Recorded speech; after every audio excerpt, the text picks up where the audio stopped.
Bismillahirrahmanirrahim. Assalamualaikum warahmatullahi wabarakatuh. Perkenalkan, nama saya Masna. Saya dari jurusan Tarbiyah dan Keguruan, program studi Pendidikan Agama Islam. Nah, di sini saya akan menjawab pertanyaan atau soal dari mata kuliah Ilmu Al-Quran sebagai ujian akhir semester. Nah, untuk mempersingkat waktu, langsung saja kita masuk ke pertanyaan yang pertama, yaitu jelaskan apa maksud muhkam dan mutasyabih dalam ulumul Quran. Nah, muhkam adalah ayat-ayat yang maknanya sudah jelas dan tidak menimbulkan keraguan dalam penafsirannya.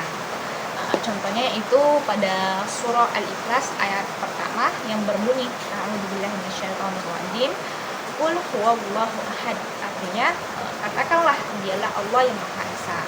Nah, ayat ini mengandung makna yang sudah jelas dalam menyatakan keesaan Allah sehingga mudah dipahami tanpa adanya keraguan lagi.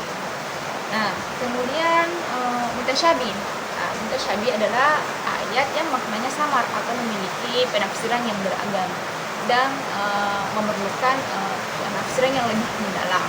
Contohnya yaitu pada surah Thaha ayat 5 yang berbunyi A'udzubillahi minasyaitonirrajim, Ar-Rahmanu 'alal 'arsy istawa. Artinya yang Maha Pengasih yang bersemayam di atas arsy.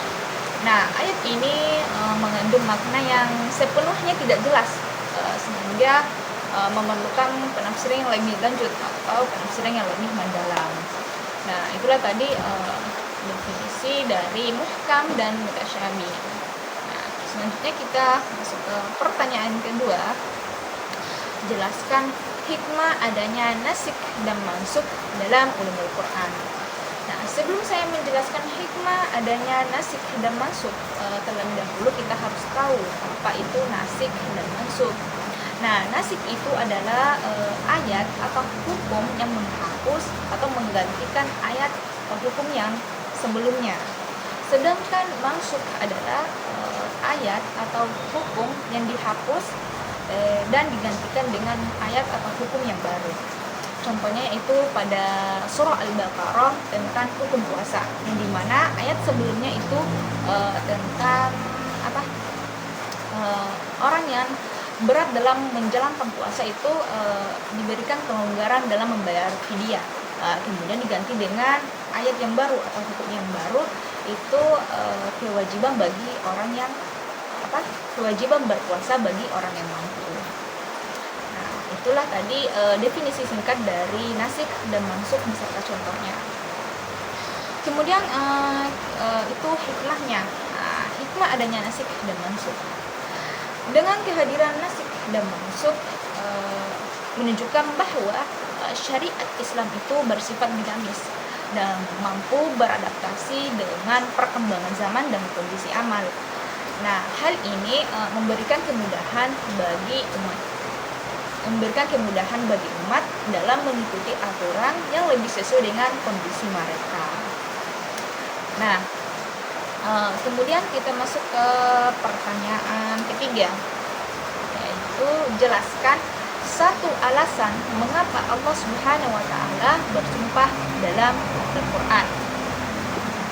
Nah, jadi Allah bersumpah dalam Al-Quran itu untuk menegaskan kebenaran suatu pernyataan atau peristiwa yang sangat penting.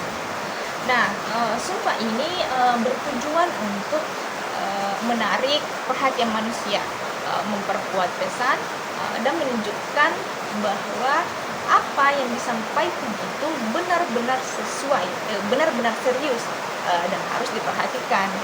Nah, sumpah ini juga menunjukkan keadilan dan keagungannya serta untuk meneguhkan hati orang-orang yang beriman.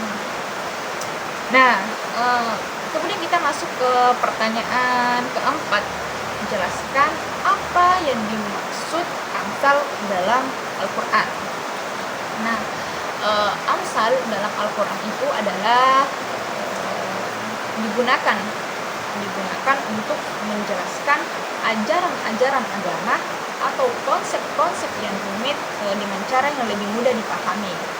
Nah, perumpamaan ini menggunakan gambaran yang dikenal dalam kehidupan sehari-hari untuk menyampaikan pesan moral atau nilai-nilai penting.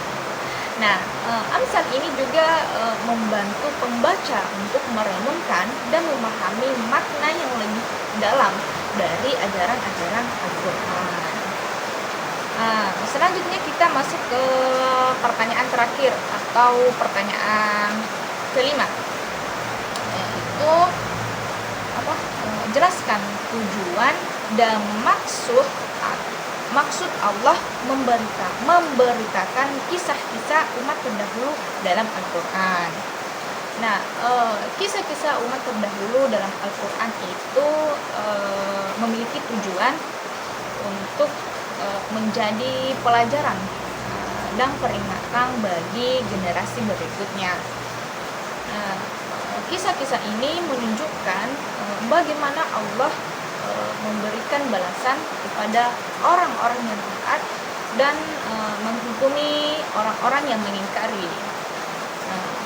Jadi melalui kisah-kisah tersebut Allah mengajarkan tentang nilai-nilai moral, memberikan contoh-contoh keteladanan, memperkuat iman umat Islam, dan menunjukkan bahwa prinsip-prinsip keadilan dan kebijaksanaan Allah itu berlaku sepanjang masa. Nah, itulah tadi beberapa pertanyaan, 5 pertanyaan dari mata kuliah ilmu Al-Quran sebagai ujian akhir semester. Nah, mungkin itu saja yang bisa saya sampaikan. Lebih dan kurangnya mohon dimaafkan. Sekian dan terima kasih. Assalamualaikum warahmatullahi wabarakatuh.